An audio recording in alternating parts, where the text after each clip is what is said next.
இது என்ன டைலரிங் மிஷினா இல்ல என்ன உங்க அப்பா மேசையாது? ஏங்க என்னது இது? என்னது இது? ஓட்ட இருந்துச்சு தச்சு கூட. நறுக்கிடுவேன், ஓடி போய் நறுக்கிடுவேன். ஆண்டி நெக்கு பின்னாடி கொஞ்சம் டீப்பா வச்சிருங்க, முன்னாடி வந்து பானை வச்சிருங்க, கை பஃப் வச்சிருங்க, அப்புறம் 2 நாட் வச்சிருங்க. ஃபங்க்ஷனுக்கா? எல்லாம் ஆண்டி +1 ஸ்கூல் யூனிஃபார்ம் 2000 ரூபாய் ஆகும். வாட்? என்ன வாட்டு? போடி உங்க அம்மா கூட்ட போ. மூஞ்ச பத்தியா அதுக்கு.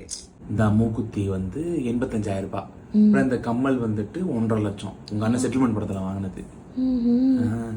வாடி அக்கா ஒரு 200 ரூபாய் இருக்குமா? ஐயோ என்கிட்ட பால் வாங்க கூட காசு இல்லடி. அண்ணன் உக்காந்துட்டான்ல, அதுல இருந்து எங்க சம்பாத்தியமே இல்ல. ஏய் நல்லா இருக்குடி. எவ்வளோ? 3000 ரூபாய். அப்படியா? ஆனா உங்களுக்கு எடுக்கலக்கா. ஏய் அந்த காலத்துல இந்த மாதிரி சாரி எல்லாம் கட்டி லோய் போட்டோம்னு வச்சுக்கோ, ஷில்பா டெய்லர்னு உருவானுவேன். என்ன நீ அதுல தானே விழுந்த? பட்டனை கட்டு. ஏன் ஒரு புது சட்டி வாங்கி கொடுத்தா என்ன? இங்க வாடா உக்காளி. இது பூஜட்டியை போட்டு போய் எவ்வளவு பிரஸ் பண்ண போற?